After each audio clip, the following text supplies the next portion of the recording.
Secretary Ralph Recto. Please proceed. Thank you, Mr. Speaker. I rise on a point of personal and collective privilege matapos ako tawagin ni Executive Ralph Recto na baliw. Kung baliw man ako, at least hindi ako magnanakaw. Tila affected si Recto sa mga post ko tungkol sa kanya at si Congressman Edwin Garjola. At mabuti kung magpaliwanag na lang siya tungkol dito. May kinakalat din siya sa social media na ako daw ay may utang sa DOE na 24 billion pesos. Ito po ay walang basihan at inimbento lamang upang tangkang pahinain ang mga binubunyag ko tungkol sa korupsyon sa ating gobyerno. At mas marami pa ang aking sasabihin sa ibang pagkakataon. Nagsimula lang itong mga atake sa akin nang sinimulan kong imbestigahan ang DPWH sa Batangas at ang mga kumpanyang konektado kay Congressman Edwin Garjola at naging Executive Secretary si Ralph Recto. Marami rin ang nagsabi na ang pagbunyag ko nito ay hindi aking kapaki-pakinabang. Ngunit hindi ito para sa sarili ko, ito ay bahagi ng aking tungkulin bilang mangbabatas at kinatawan ng unang distrito ng Batangas. At hindi ako matitinag, kaya po ako ay nananawagan na imbestigahan ang koneksyon ni Garjola kay Recto, lalo na ngayong Executive Secretary na siya, at suriin ni Pangulong Marcos kung natutulungan ni Recto si Garjola mula sa loob ng Malacanang. Dahil limitado ang oras ngayon, ilahad ko ang iba ko pang nalalaman tungkol sa mga koneksyon ni Garjola at Recto sa iba pang mga araw. Sisimulan ko lang ngayon sa isang punto.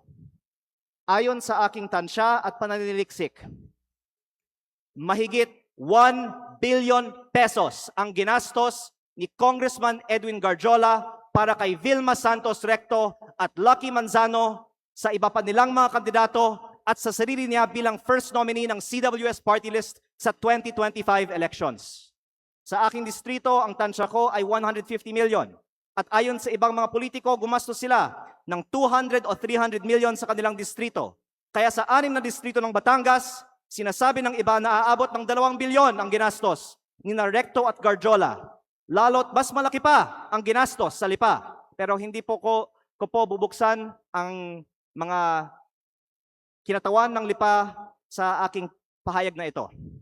Pero sabihin na lang natin na 1 billion pesos ang ginastos ni Recto at Garjola sa 2025 elections. Noong April 16, 2025 naman, inimbita ako ni Congressman Garjola na mag-dinner sa kanyang bahay sa Punta Fuego na Sugbo sa aking distrito kasama si Secretary Recto na makikita sa mga picture na ibinahagi ko sa Facebook para hingin aking tulong para kay Vilma at Lucky. Pagkatapos, umikot ako kasama si Cong Garjola at mga tauhan ng mga Recto sa iba't ibang bayan ng aking distrito upang i-endorse ko ang V-Lucky sa mga leaders ko. Pagkatapos ng mga meeting, nakatanggap ako ng reports na may ibinigay umano na cash para ikampanya si Vilma at Lucky na galing raw kay Congressman Garjola. Tila si Congressman Garjola ang gumagastos para sa kampanya ni V-Lucky. Batay sa aking mga nakita sa aking distrito at sa mga pagpupulong at materyales kung saan ang nakalagay ay Vilma Santos Recto, Lucky Manzano at CWS party list. Ang ibang mga politiko sa Batangas ay pwede ding tumestigo na si Garjola ang gumagastos para sa mga Recto. Kahit pagkatapos ng eleksyon, ibinahagi ko din sa Facebook ang picture ng meeting ni Gov. Vilma at Secretary Ralph sa mga mayors ng Batangas sa Tagaytay Highlands noong August 15 na ayon sa mga dumalo ay hosted by Congressman Garjola. Kung mali ang aking impormasyon, narito naman ang ibang mga kinatawan ng Batangas at pwede nilang sagutin ngayong araw na ito ang aking mga pahayag. O pwedeng magpatawag ang Kongreso ng pagdinig. At kung totoo na 1 billion pesos o mahigit pa ang ginastos ni Congressman Garjola para sa mga Recto sa nakaraang kampanya, ang susunod na tanong ay, bakit si Garjola gumastos ng mahigit 1 billion piso para sa mga Recto? Ito ba ay pagkakaibigan lang o may ginagawa ba si Ralph Recto as Cabinet Secretary of the Republic of the Philippines para makapaggastos ng ganito si Garjola? Sa aming dinner noong April 16, inalok ako ni Congressman Garjola na mag-partner sa kanya at kay Secretary Recto sa pagnenegosyo sa DPWH sa aking distrito. Sa sistema raw na ginagawa nila noon pa sa Lipa at sa ibang mga bayan. Tukuyin ang mga lugar para sa mga road opening ng DPWH. Sabihan ko daw sila pag meron akong mga nakita para makasama sila sa bilihan ng lupa. Kayang tumulong daw sa pagpondo ng mga proyekto ng DPWH si Secretary Recto dahil siya ay nasa kabinete at si Kong Garjola din ay malakas daw sa DPWH at maaaring siya na ang bahala sa kontraktor. Sa ibang pagkakataon, ipinagmamalaki din sa akin mismo ni Secretary Recto na bago niya pinopondohan sa DPWH ang mga bypass roads sa Lipa, kinokondisyon pa niya sa mga may-ari ng lupang dadaanan na magbigay sa kanya ng parte ng lupa sa mababang presyo. At iba't ibang mga tao ay nagkwento din sa akin na gawain ni Recto ito. Kung lehitimo man ito, mabuti at maging transparent si Secretary Recto sa kanyang yaman.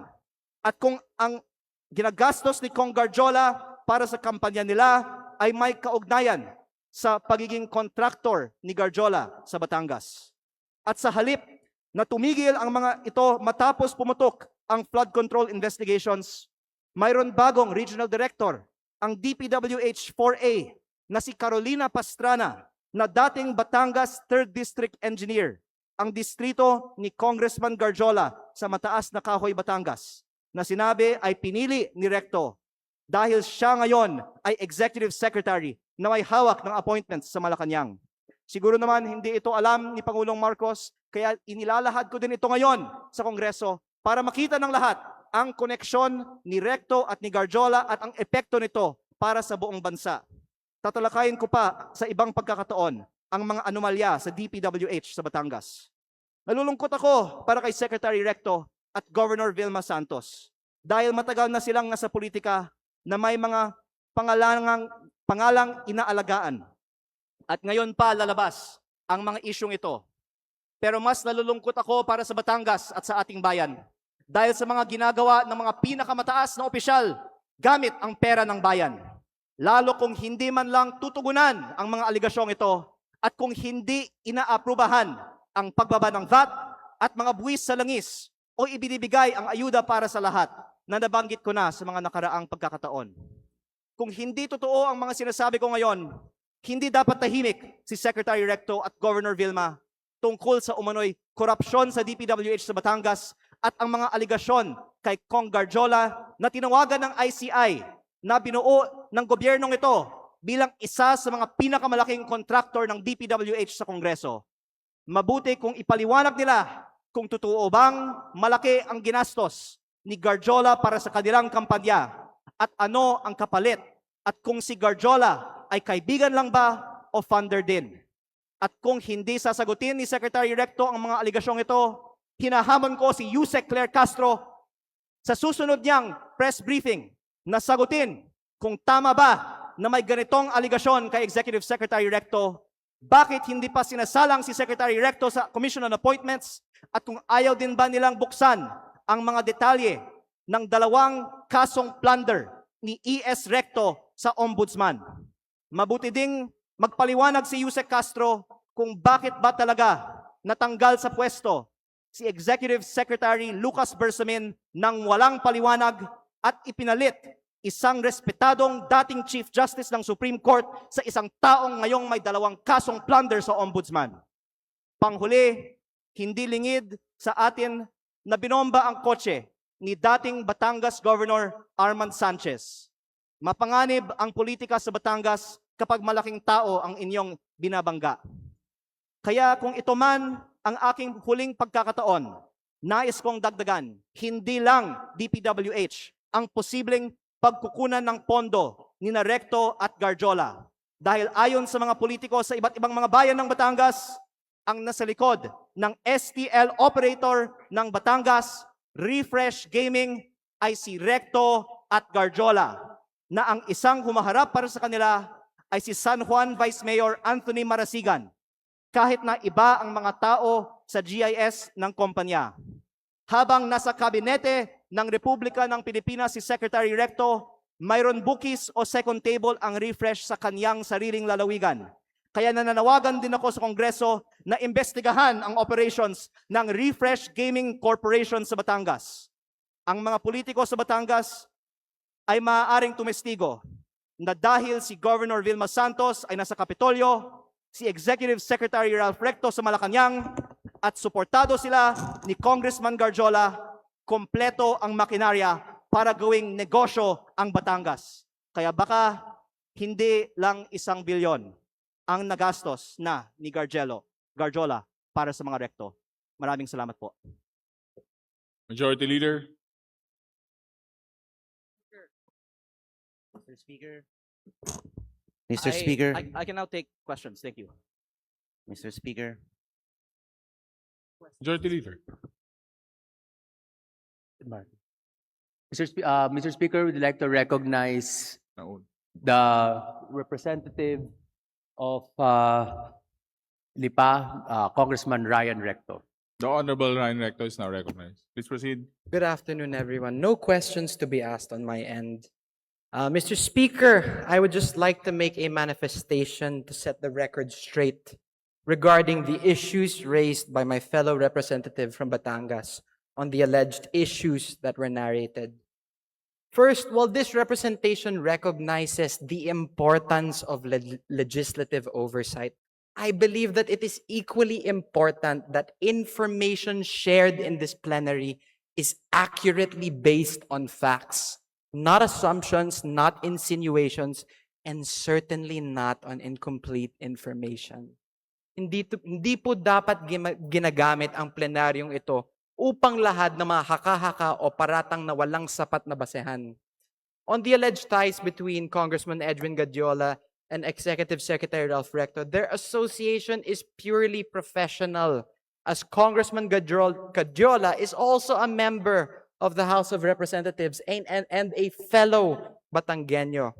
There are no personal interests involved, but only a shared commitment to fulfill their duties to their constituents. Walang katotohanan ang mga alegasyon ni Congressman Leviste na may mga maanomalyang transaksyon. Fake news po yan, Mr. Speaker. This representation is not privy to the motives of my colleague from the 1st District of Batangas.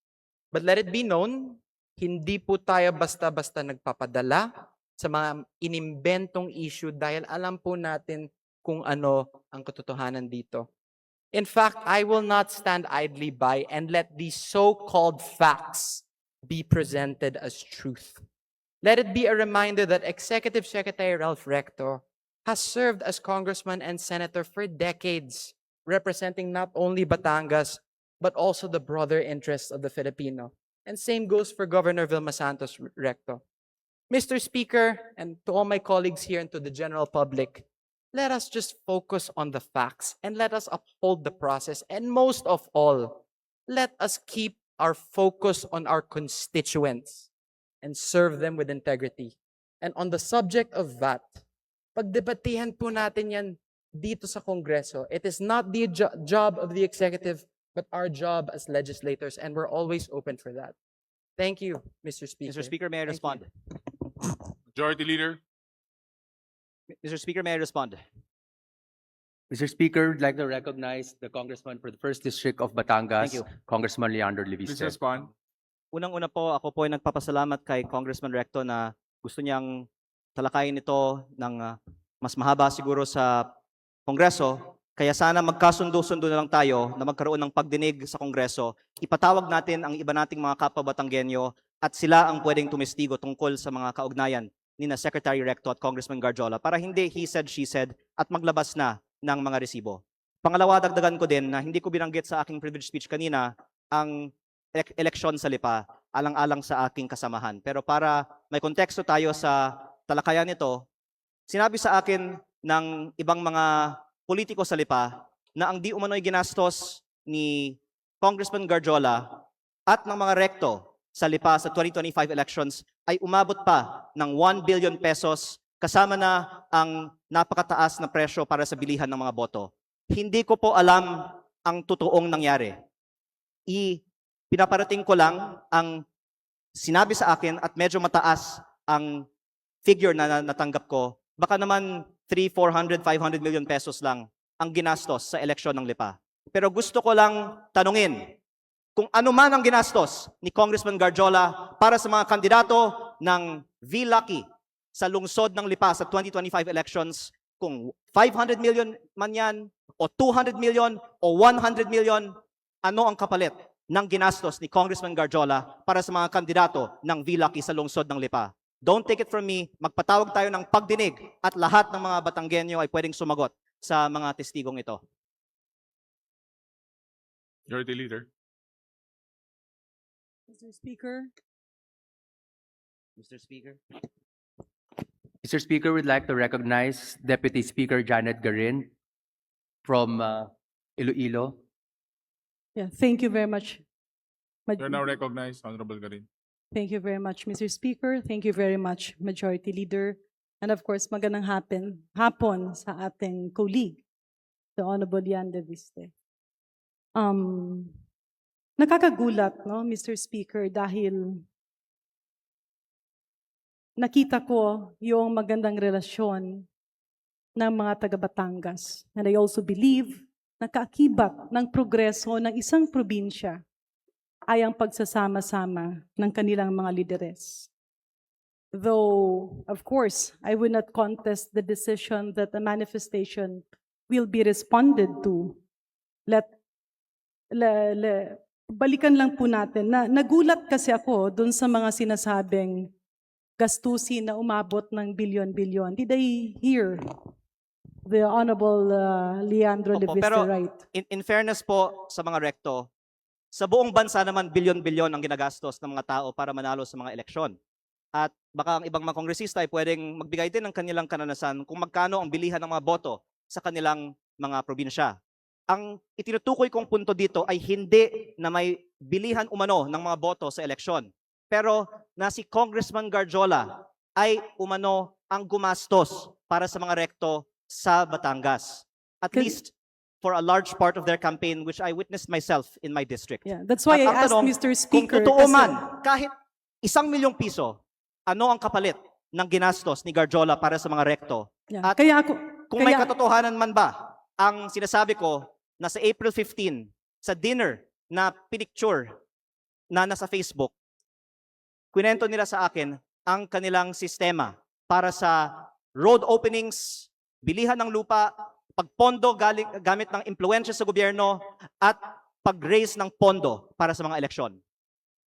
Kaya ako nagtanong, Mr. Speaker, distinguished colleague, kasi ganun ba talaga ang gastusan Batangas? Matanong ko po yung ating kasamahan, magkano po ang ginastos niya sa eleksyon? Actually, mas mababa ang gastusan actually sa Batangas kaysa sa ibang mga probinsya.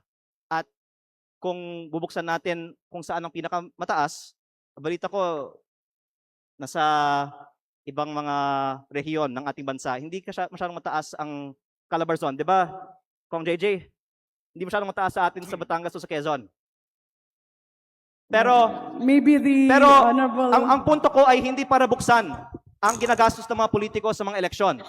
Ang punto ko ay bakit ang isang kontraktor ay gagastos para sa mga politiko? Kung election spending ang bubuksan natin, hindi tayo matatapos ngayong araw. Ang punto ko, bakit ang kontraktor, ang lantaran, nag-host ng mga political events para sa mga politiko sa Batangas? Mr. Speaker, would the Honorable J.J. Suarez respond? But I would continue my line of questioning after his response.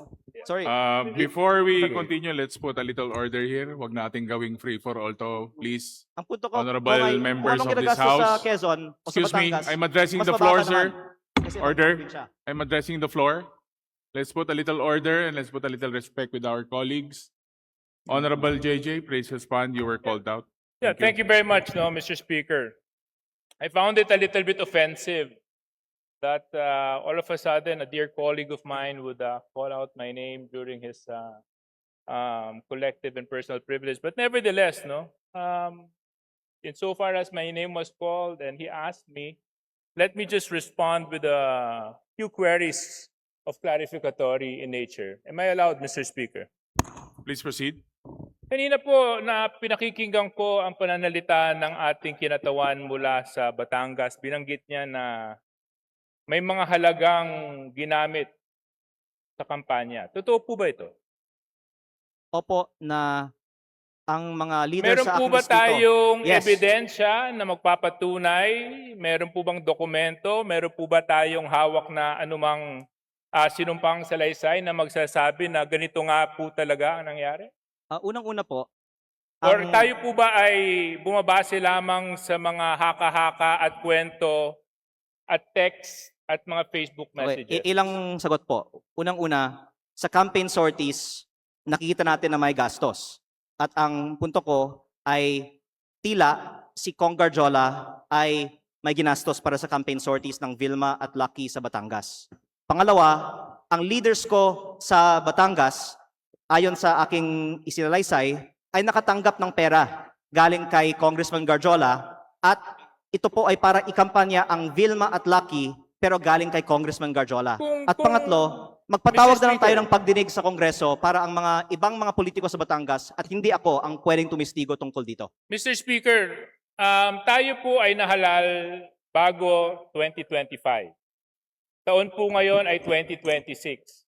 Kung talaga pong may mga ganong nangyari na maanomalya o questions of irregularities during the campaign, were the proper cases filed in COMELEC? Were ethics complaint filed in Congress? Why are we now standing here insinuating all sorts of illegal acts that happened in 2025 when so much time has passed? Unang-una Now po, I question, Mr. Speaker, the timing of all of this. Now, I even find it a little bit offensive na pati ako babanggitin. But I'll tell you one thing, Congressman Leviste. Maayos kami sa Quezon. Wala kaming problema doon. ang In sinasabi fact, ko kami mas nagkakasundo mababa at ang gastusin sa nagkakaisa. Quezon. Walang Well, kalaban ka naman sa nakarang eleksyon eh, di ba? Congressman Leviste, Mr. Speaker, I'm sorry. I'm supposed to be respecting Please our rules. address the Mr. Speaker, unfortunately, I do not abide by comments of the good congressman from Batangas. I think it's totally uncalled for and baseless. And in fact, it's downright hearsay for him to make such allegations. And if indeed he has factual basis in anything and everything that he is saying, there were proper forums to do the same, to act on those allegations, to make the necessary complaints. Why now? Why here? Mr. Speaker. First of all, I would like to manifest that I appreciate the help that Deputy Speaker Suarez has extended to me in my first term as a advisor and mentor. And I do not mean any disrespect earlier by mentioning that. My point was that mas mababa ang gastusin sa Quezon at Batangas at sa Calabarzon kumpara sa ibang mga rehiyon. Pero ang punto ko ay hindi ang ginagastos sa election kung hindi ang pinanggagalingan ng gastos na ito. Lalo na kapag lantaran ang kontraktor ay nasa campaign sortie at ako nga ay may personal na karanasan na si Garjola ay gumagastos para sa kampanya ni Vilma at Lucky. Mr. Speaker. But in terms of your question, why now? I would like to say that my focus has been on transparency and accountability on corruption in the DPWH and the flood control investigations. Kasi hindi sapat na i-disqualify natin ang mga ang mga kandidato na may vote buying sa mga eleksyon. Dapat kasuhan para sa pagnanakaw ang mga politiko kapag sila ay nahalal na. Kaya yun ang inuna ko, yung pananagutan sa korupsyon sa DPWH. Pero kung pwede ko pong banggitin din, ako po ay hindi sinungaling. Ayokong bulahin ng taong bayan. Lahat tayo dito sa plenaryo ngayon ay may kaalaman na talamak ang vote buying at umaabot sa daan-daang milyon on average at minsan bilyon-bilyon ang mga kampanya ng mga kandidato sa Pilipinas. Kaya kung sino man dito ang magtatayo at nagsasabi na kasinungalingan ang sinasabi ko na umaabot sa daan-daang milyon, at the very least, ang ginagastos ng ibang mga kandidato na nandito sa plenaryo ng Kongreso ngayon hindi ako mahihiya na magsabi na sila ang sinungaling at ako ay nagsasabi ng totoo. Pero hindi ko balak buksan ng itong issue ngayon. Ang binubuksang issue ko ngayon ay bakit ang kontraktor ang lantarang gumagastos para sa kandidato, meron bang kapalit ang ginastos ng kontraktor na ito? Mr. Speaker, Deputy just- Speaker yeah. Suarez, please One- respond and we will wrap Yeah. up because One the 10 question minutes lang. has already expired. ina- Please take na- note, Majority Leader. My colleague from my neighboring province of Batangas was right when he said that mag-iba siguro yung probinsya namin. Gusto ko lang malaman dahil sinabi niya mas mataas ang gastusan. Magkano po bang ginastos mo sa eleksyon mo? Actually, nasa Facebook po, namimigay ako ng libreng school supplies, ng libreng bigas pag may kalamidad, ng Christmas package, lahat po yan, personal ko pong gastos pag walang eleksyon. Magkano po? Nasa Facebook po, lahat ng ginastos ko at inanunsyo ko naman na ako po ay nag-donate sa aking foundation ng 6 billion pesos para sa mga estudyante at mga typhoon victims. Para Ako lang po maintindihan ko, Mr. Speaker, kasi, di ba, sabi, Ako po ay hindi magkano ba sisinungaling. gastos nyo? Dahil sinabi ko nga, sinagot ko na, ako ay may foundation na nag-donate ng ako ay may So yung foundation niyo yung gumastos sa kampanya ninyo na 6 na bilyon? Tama po ba yun? Hindi po. Ang sinasabi ko, ako ay may foundation na nagbibigay ng school supplies at bigas at relief So yung goods. foundation po niyon ay yun ang nagamit na Hindi yan ang ginastos ko paraan sa kampanya. Kasi patuloy akong namimigay pa ng tulong after the sa aking campaign. distrito. Opo. Pero kaya ako po binubuksan ito ngayon kasi wala akong itinatago. Naka-post sa Facebook yung mga ipinamimigay ko kasi yan ay hindi kapalit ng boto. At ayoko na magkukunwari tayo dito bago ko pa papangalanan ng ibang mga nakatayo sa Kongreso ngayon na balita ko ay may mataas na presyo ng bilihan sa kanilang mga eleksyon na itanggi natin dito na talamak ang vote buying at mataas na spending sa mga kampanya sa Pilipinas.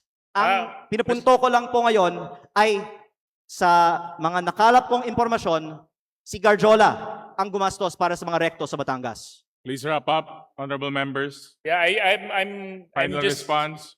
yeah, Mr. Speaker, thank you very much for the time. Medyo nalito lang ako. Parang ang dami na natin pinuntahan na topic, from vote buying to business associates, May- to may also oras to naman tayo. partnerships, and to, Mr. Speaker, can we have like 2 hours for Right. this interpellation? My point is, Mr. Speaker, is there was a proper venue, there was a proper opportunity to take the legal recourse to address whatever concerns and allegations the good congressman. We had all of this.